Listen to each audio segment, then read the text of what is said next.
Good morning. Welcome to week number 7 of High School Playbook Replay on this Saturday morning. I'm Kent Taylor. We have 2 huge games in Oldham County for you this morning. Plus, St. X and Trinity were both at home last night, hosting teams from up north. And Preston Harvey will check out Pat Kelsey's first U of L team at Louisville Live. That's all coming up in just a minute. But we kick off with Britt Del Barba at our Big O Tires Game of the Week.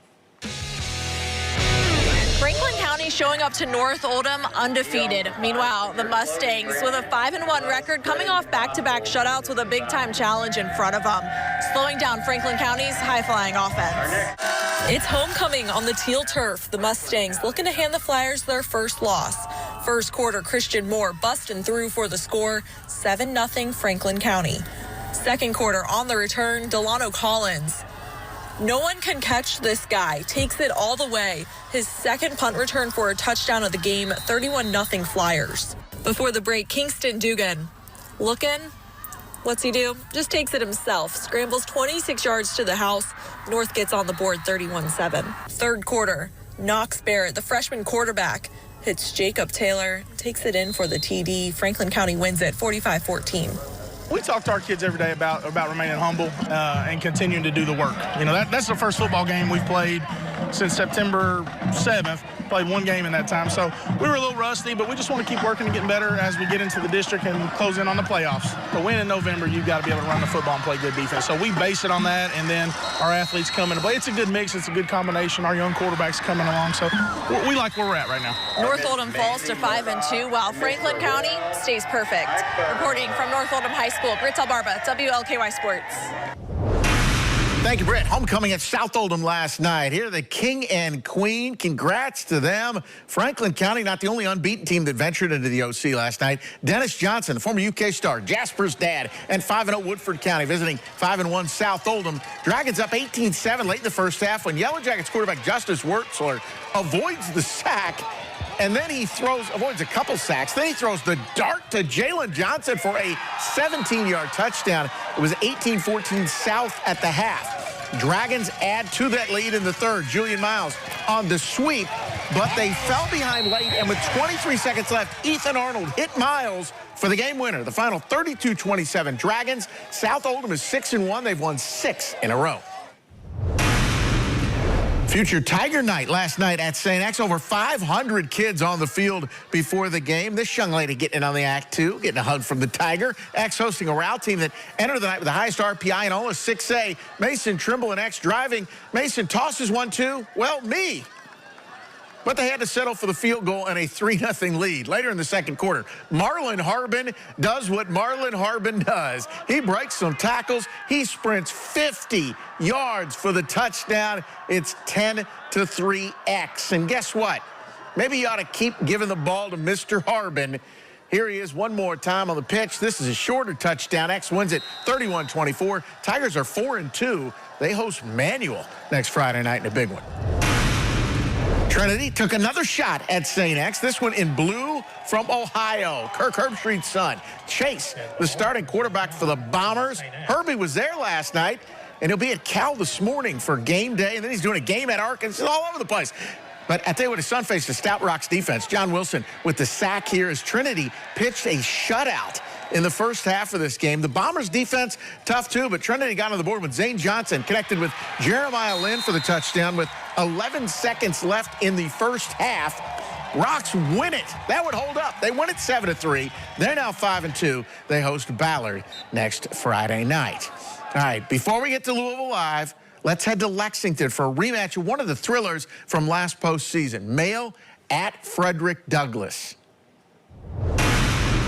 Yeah, the Broncos, remember, ended the Dogs season last November by 1 point in the state semifinals. That game was at Mayo. The Dogs bite first last night. Jordan Williams to U of L commit Antonio Harris with a 17-yard touchdown. Game was tied at 7 then when those two connect again. Williams to Harris, this time for a 73-yard score. 14-7 Dogs. Harris had 3 touchdowns in the first half in the game. 5 catches, 137 yards. So when you're that prolific in the first half, in the third quarter, they use him as a decoy here. Get the defense to bite Harris, flips it to Williams, who fires his 4th touchdown pass of the game. That one to Cam Angelini. Male gets the road win. A little revenge, too, 31-28. The Dogs are 5-1, host Southern next Friday. WLKY News Chopper taking advantage of a 6 p.m. kickoff last night at Central at Ty Scroggins Stadium. Starting the night in the West End, Yellow Jackets hosting E-Town. Opening drive for Central, and it's pretty simple here. Just get the ball to Cortez Stone. He takes the handoff, sprints outside, and then goes 76 yards untouched for the first score of the game. It's 7-0 Central. Stone not finished. The Panthers decide to punt it to him. Questionable choice. This time, he takes it 83 yards for the score. Central wins it 61-3. They've won 3 in a row. Up next for them, they will host 2-time defending 3A state champ Cal. That'll be a big one. That game is on October 18th.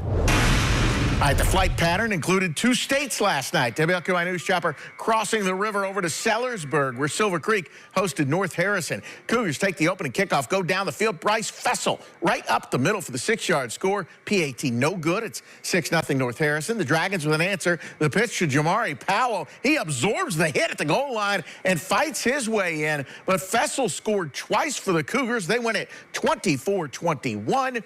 They are 5-2. Now for our highlight of the night from last night, back to Central, back to those Friday night flights, and WLKY News Chopper, not the only one flying last night. The Yellow Jackets' Cortez Stone turns on the Jets, and he gone 83 yards for the punt return touchdown, and our high school playbook highlight of the night. All right, high school football not over for the week. We have a big rivalry game on Saturday for the 2nd straight week. Last week, it was St. X at Trinity. This week, New Albany at Jeff. That one kicks off this morning at 11 a.m. A lot of the kids that have aspirations of playing college football, this is exactly what it's like. This is the schedule that's, you're going to get used to. Waking up early Saturday morning for 11 o'clock game was not one of my favorites in college, but, getting up at like 6 o'clock, to get ready for the game. So, if they have aspirations of playing college football, this is what it's going to feel like.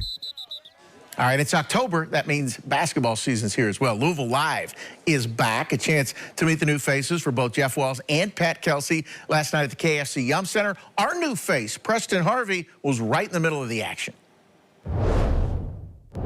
Fans getting their first look at the 2024-25 Cardinals at Louisville Live, being held at the KFC Yum Center for the very first time. And the fans have a lot to be excited about for the roster these two coaches put together.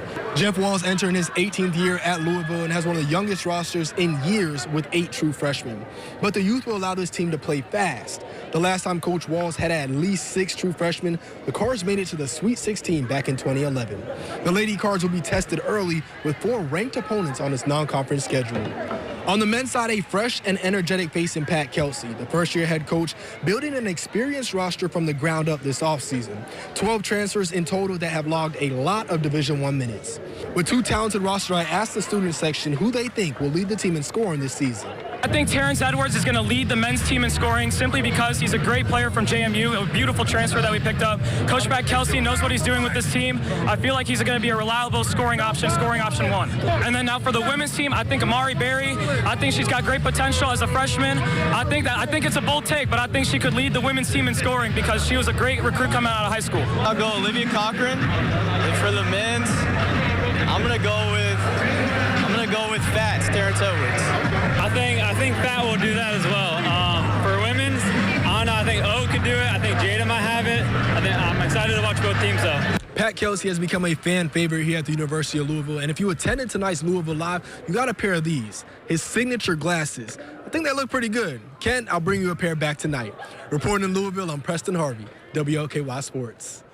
They don't look good, Preston. They look great. All right, here's the college football schedule for today. Both UK and WKU on bye weeks. Number 22, U of L hosts SMU at noon at L&N Stadium. That one on ESPN. Number 23, Indiana. The Hoosiers in the top 25. They hit the Big Ten Road at Northwestern. That one kicks off at 3:30 on the Big Ten Network. Preston and I will have you covered with all the highlights tonight on Sports Saturday. Racing Louisville home tonight as well, and Louisville City FC on the road, but in action as well, as they are way at the top of the table, much clear of everyone else in the USL Eastern Conference. 4 more regular season games left for Lou City. So we'll see you tonight on Sports Saturday. Everybody have a great weekend.